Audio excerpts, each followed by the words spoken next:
बात करते हैं यूपी के हमीरपुर की, जहां तेज रफ्तार ट्रक और सवारियों से भरी बस में आमने सामने की टक्कर हो गई। इस हादसे में बस में सवार करीब 10 से ज्यादा यात्रियां घायल हो गए।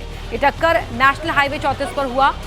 34 पर हुई। हादसे के वक्त ट्रक की रफ्तार काफी तेज थी। इसकी वजह से ड्राइवर ट्रक पर काबू नहीं रख सका और सीधे बस से जा टकराया। सूचना मिलते ही पुलिस और फायर ब्रिगेड की गाड़ियां मौके पर पहुंची। टक्कर इतनी जबरदस्त थी कि ट्रक ड्राइवर बुरी तरह से फंस गया था। दमकल के कर्मचारी पहुंचे, कड़ी मशक्कत के बाद से बचा लिया गया और उसे अस्पताल में एडमिट कराया गया। से गेट खोलो पहले।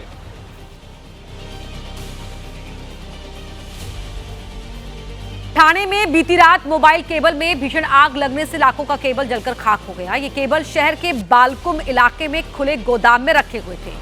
बीती रात आग लगते ही ये तेजी से फैली और आसपास के इलाकों को भी इसने अपनी चपेट में ले लिया। वीडियो में आप देख सकते हैं कि गोदाम में लगी आग फैलती ही जा रही है।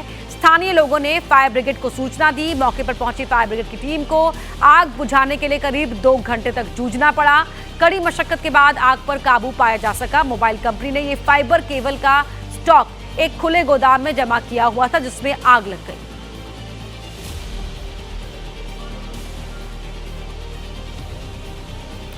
यूपी के रायबरेली में बाइक चोरी की वारदात से हड़कंप मच गया है। जहां चोर जिस वक्त सड़क किनारे खड़ी बाइक चुरा रहे थे, उस वक्त ही पुलिस की एक पेट्रोलिंग गाड़ी भी उनके बगल से गुजरी, लेकिन उन्हें लूट की भनक तक नहीं लगी। वहीं लुटेरे जब बाइक का लॉक तोड़ने में कामयाब नहीं हुए तो ये लोग पूरी की पूरी बाइक ही उठाकर गली में ले आए।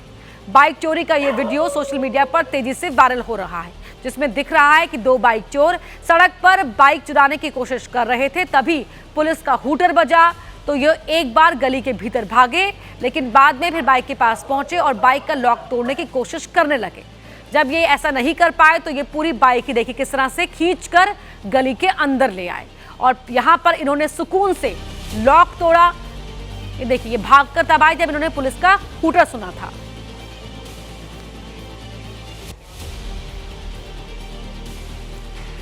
यूपी के झांसी में एक तेज रफ्तार कार ने सड़क पर खड़ी कई गाड़ियों को टक्कर मार दी। हादसे का सीसीटीवी फुटेज भी सामने आया है। इसमें दिख रहा है कि एक तेज रफ्तार कार बेकाबू होकर सीधे कई गाड़ियों को टक्कर मार देती है। कार ने सड़क किनारे खड़ी BMW समेत कई गाड़ियों को टक्कर मारी। हादसे में 4 कारों को नुकसान पहुंचा। गनीमत रही कि देर रात होने की वजह से कोई इस तेज रफ्तार कार की जद में नहीं आया, वरना कोई बड़ा हादसा हो सकता था। पुलिस सीसीटीवी फुटेज के आधार पर कार का पता लगाने में जुटी हुई है।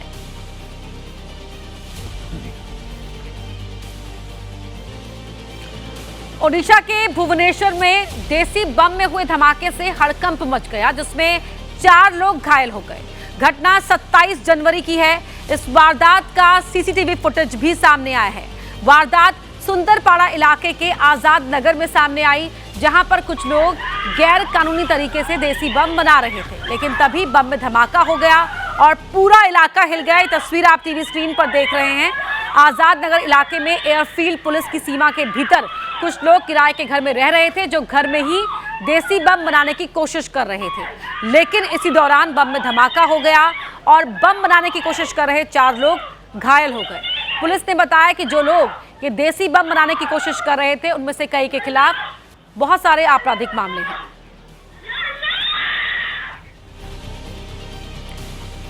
यूपी के प्रतापगढ़ से दिल दहला देने वाली एक तस्वीर सामने आई है, जहां पेट्रोल पंप पर लगाया जा रहा पोल समाजवादी पार्टी के नेता की कार पर गिर गया।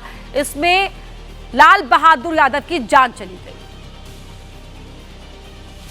सफेद रंग की Creta car Amethi Pratapgarh highway से गुजर रही थी, तभी पेट्रोल पंप पर लगाया जा रहा भारत पेट्रोलियम का पोल अचानक असंतुलित हो गया और हाईवे से गुजर रही क्रेटा कार पर जा गिरा, जिससे क्रेटा कार में सवार समाजवादी पार्टी के नेता लाल बहादुर यादव की मौत हो गई। हादसा वहां पर लगे सीसीटीवी में कैद हो गया, जिसका वीडियो सोशल मीडिया पर तेजी से वायरल हो रहा है। तस्वीरों में देख सकते हैं कि सड़क से कार गुजर रही है, तभी हाईमास्ट लाइट का पोल कार पर जा गिरा। पोल के गिरते ही वहां पर हड़कंप मच गया। रास्ते से गुजर रहे लोग दहशत में आ गए। पोल इतना बड़ा और भारी भरकम था कि कार का आगे का हिस्सा बुरी तरह से क्षतिग्रस्त हो गया और कार में सवार सपा नेता लाल बहादुर यादव उसमें दब गए, जिससे उनकी मौत हो गई। हादसे के बाद वहां काफी भीड़ लग गई।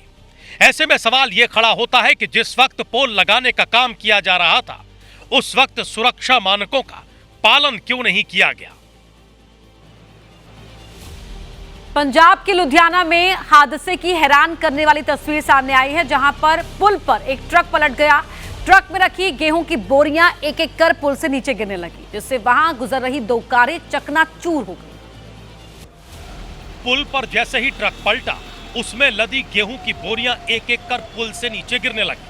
तभी पुल के नीचे से गुजर रही 2 कारें इसकी चपेट में आ गई। बोरियों का वजन ज्यादा होने की वजह से 2 कारें चकनाचूर हो गई। दुकान के बाहर लगा बोर्ड भी टूट गया। तस्वीरों में देख सकते हैं कि कारों के ऊपर गेहूं की बोरियां गिरी पड़ी हैं। कारें पूरी तरह से पिचक गई हैं। आसपास गेहूं की बोरियों का ढेर लगा है। कुछ बोरियां तो ट्रक में ऊपर लटकी दिखाई दी। हादसे के बाद भारत नगर चौक में चीख पुकार मच गई। लोगों की भीड़ लग गई। राहगीरों ने तुरंत मदद कर ड्राइवरों को कार से बाहर निकाला। गनीमत रही कि जिस वक्त गेहूं की बोरियां पुल से नीचे गिर रही थी, उस वक्त पैदल या बाइक सवार नीचे नहीं गुजर रहा था, नहीं तो बड़ा हादसा हो सकता था। फिलहाल पुलिस इस बात का पता लगाने में जुटी है कि ओवरलोड ट्रक को पुल पर जाने की अनुमति कैसे मिली। हमीरपुर में ब्लैकमेलिंग से परेशान एक जूलर ने जहरीला पदार्थ खाकर जान देने की कोशिश की। इस घटना का वीडियो भी बनाया। जैसे ही ये वीडियो सोशल मीडिया पर वायरल हुआ, हड़कंप मच गया। ज्वेलर और व्यापारी सुरेंद्र सोनी ने एक ग्राहक से जेवर खरीदे थे और इन्हीं जेवरों को लेकर वो ग्राहक सुरेंद्र को ब्लैकमेल कर रहा था। ग्राहक ने सदर कोतवाली में सुरेंद्र के खिलाफ एफआईआर भी दर्ज कराई थी। इस ब्लैकमेलिंग से ज्वेलर सुरेंद्र इतना परेशान हो गया कि उसने खुदकुशी करने जैसा खौफनाक कदम उठाने की सोच ली और फिर जहरीला पदार्थ पीकर खुदकुशी करने की कोशिश की, जिसका उसने वीडियो भी बनाया। जैसे ही ये वीडियो सोशल मीडिया पर वायरल हुआ, इलाके में हड़कंप मच गया। यह पूरा मामला सदर कोतवाली इलाके के सुभाष नगर बाजार का बताया जा रहा है। हैदराबाद में एआईएमआईएम के जश्न के बीच उस वक्त लाल दरवाजा इलाके में तनाव फैल गया, जब महाराष्ट्र के बुल्ढाना जिले से आए पार्टी कार्यकर्ताओं पर कुछ अज्ञात लोगों ने हमला कर दिया। हैदराबाद के लाल दरवाजा इलाके में उस वक्त तनाव का माहौल पैदा हो गया, जब महाराष्ट्र के बुल्ढाना से एआईएमआईएम के कार्यक्रम में शामिल होने आए कार्यकर्ताओं से बदसलूकी की गई। गाड़ियों को घेरकर मारपीट की गई, झंडे उतारकर फेंक दिए गए, जिसके बाद हालात तनावपूर्ण बन गए। घटना की खबर लगते ही चार मीनार से एआईएमआईएम विधायक मीर जुल्फिकार अली अपने समर्थकों के साथ मुगलपुरा पुलिस स्टेशन पहुंचे और हमलावरों के खिलाफ सख्त कार्रवाई की मांग की। रास्ते में लाल दरवाजे के पास, टेम्पल के पास, मैसम्मा टेम्पल के पास रोककर इन लोगों को बुरी तरीके से मारा गया और जो हमारे जमात का झंडा था, उस झंडे को लोगों ने निकाला। हम गवर्नमेंट से और पुलिस से मुतालबा करते हैं कि आप इस तरह के जो शरपसंद अनासिर हैं, इनको जल्द से जल्द आप इनको गिरफ्तार करिए, वरना शहर का माहौल ये खराब करना चाहते हैं। हम नहीं चाहते कि शहर का माहौल बिगड़े। फिलहाल पुलिस ने मामला दर्ज कर लिया है और सीसीटीवी फुटेज के जरिए हमलावरों की पहचान में जुटी है। गाड़ी को रोक के और गाड़ी का झंडा निकाल के उनसे गाली गलौज करके हाथ से मारे बोल के कंप्लेंट पे एफआईआर रजिस्टर करे और इन्वेस्टिगेशन चालू है। हम पुलिस वाले इसका केस इन्वेस्टिगेशन कर रहे हैं कि अब एरिया तो भी पीसफुल है। हैदराबाद का लाल दरवाजा राजनीतिक रूप से संवेदनशील माना जाता है। पहले भी यहाँ पर चुनावी रैलियों और धार्मिक जुलूसों के दौरान तनाव की घटनाएं सामने आती रही हैं। फिलहाल पुलिस ने लोगों से शांति बनाए रखने की अपील की है। बिहार के रोहतास में गरीब लड़कियों को शादी का झांसा देकर मानव तस्करी के जाल में फंसाने का सनसनीखेज मामला सामने आया। पुलिस ने एक महिला समेत 4 लोगों को अरेस्ट किया है। रोहतास पुलिस की गिरफ्त में खड़े इन लोगों को मानव तस्करी के आरोप में गिरफ्तार किया गया है। गरीब लड़कियों को अच्छे घर में शादी का प्रलोभन देकर हरियाणा और राजस्थान जैसे राज्यों में भेजते थे। एक लड़की की शिकायत पर पुलिस ने 6 लोगों के खिलाफ केस दर्ज किया। इनमें से 4 आरोपियों को गिरफ्तार कर लिया गया है, जबकि अन्य की तलाश की जा रही है। लड़की को अन्य जगह पर ले जाकर जबरन शादी करने का FIR दर्ज किया गया है और ये इलीगल ट्रैफिकिंग का भी मामला है। और इसके संदर्भ में FIR करके कुल घटनास्थल से पकड़ाए 4 लोगों को लाया गया है, जिसमें वो महिला भी है। फिलहाल गिरफ्तार आरोपियों से पुलिस पूछताछ में जुटी है और अन्य पीड़ितों की पहचान कर रही है। साथ ही इस बात की भी जांच की जा रही है कि इस गिरोह का नेटवर्क कितने राज्यों तक फैला है और अब तक कितनी लड़कियों को इस तरह से फंसाया गया है। मध्य प्रदेश के सीधी जिले में उस वक्त सनसनी फैल गई जब एक बुजुर्ग पुजारी की धारदार हथियार से हत्या कर दी गई। गुस्साए लोगों ने आरोपी के घर को जमींदोज करने की मांग की है। सीधी जिले में उस वक्त हड़कंप मच गया जब दिन दहाड़े हनुमान मंदिर के पुजारी की धारदार हथियार से हत्या कर दी गई। पुजारी इंद्रभान द्विवेदी रोज की तरह सुबह पूजा अर्चना के लिए घर से मंदिर जा रहे थे, तभी उन पर आरोपी ने अचानक हमला बोल दिया। घटना की खबर फैलते ही इलाके में अफरा तफरी मच गई और बड़ी संख्या में गांव वाले मौके पर जमा हो गए। गुस्साए परिजनों ने पहले पोस्टमार्टम कराने से मना कर दिया और आरोपी का घर जमींदोज करने की मांग करने लगे। काफी समझाने बुझाने के बाद परिजन पोस्टमार्टम के लिए तैयार हुए। पुलिस ने आरोपी को हिरासत में ले लिया है और उससे पूछताछ की जा रही है। पुलिस द्वारा संदिग्ध आरोपी को हिरासत में लिया गया है और अभी वर्तमान में जांच की जा रही है। जो भी न्यायोचित कार्रवाई है वो की जाएगी प्रशासन द्वारा। फिलहाल पुलिस इस बात का पता लगाने की कोशिशों में जुटी है कि आखिरकार हत्या के पीछे वजह क्या रही। मध्य प्रदेश की खंडवा में सीएम मोहन यादव लाडली बहन योजना के कार्यक्रम में शिरकत करने पहुंचे थे। इस दौरान जब हेलीकॉप्टर ने उड़ान भरी तो वहां पर मौजूद लोगों की सांसें थम गई, क्योंकि सीएम का हेलीकॉप्टर सीधे ऊपर उड़ने के बजाय पीछे की ओर जाने लगा। हेलीकॉप्टर शुरुआत में कुछ देर हवा में उठा रहा, लेकिन कुछ देर बाद ही वो पीछे की ओर आने लगा। एक पल के लिए वहां पर मौजूद लोग आशंकित हो उठे, क्योंकि धूल के तेज गुबार में हेलीकॉप्टर गुम हो चुका था। हालांकि पायलट ने सूझबूझ दिखाते हुए तुरंत हालात को संभाला और हेलीकॉप्टर ने धूल के गुबार के बीच सुरक्षित ऊंची उड़ान भर ली।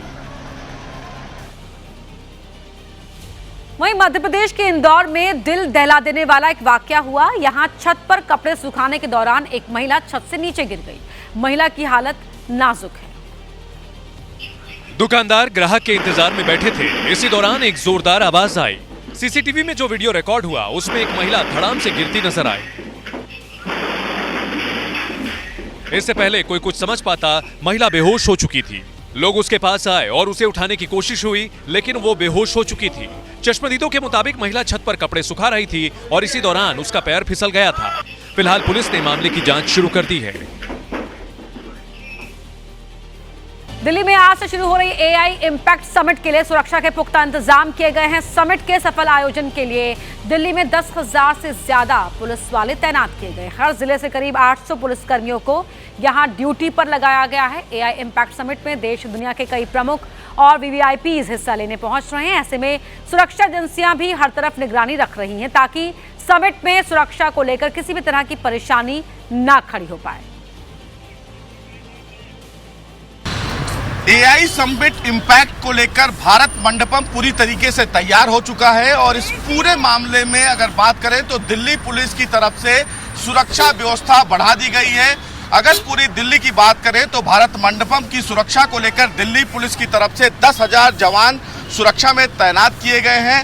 न केवल दिल्ली पुलिस के जवान बल्कि ट्रैफिक पुलिस भी तैनात की गई है, क्योंकि सबसे बड़ी जिम्मेदारी दिल्ली के ट्रैफिक पुलिस की है, क्योंकि अभी फिलहाल सोमवार का दिन है और पूरी दिल्ली में सेंट्रल जोन को कहीं ना कहीं बंद किया गया है, जिसको लेकर दिल्ली पुलिस की तरफ से ट्रैफिक एडवाइजरी जारी की गई है। हालांकि अगर इस पूरे AI समिट की बात करें तो इस पूरे समिट में 7 देशों के जो राष्ट्रपति हैं वो शामिल होंगे, 2 देशों के उपराष्ट्रपति और उसके साथ ही साथ कई देशों के प्रधानमंत्री भी AI समिट में हिस्सा लेंगे। करीब 2 लाख लोग इस पूरे AI समिट में शिरकत करेंगे। कई टेक कंपनियों के CEO हैं वो भी आएंगे और उसी के मद्देनजर आप देख सकते हैं कि पूरी दिल्ली में यानी कि भारत मंडपम के चारों तरफ दिल्ली पुलिस की सुरक्षा व्यवस्था चाक चौबंद कर दी गई है।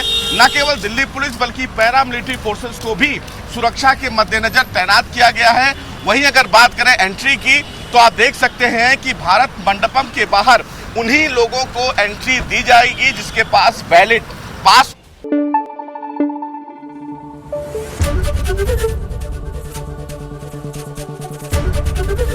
एबीपी न्यूज आपको रखे आगे।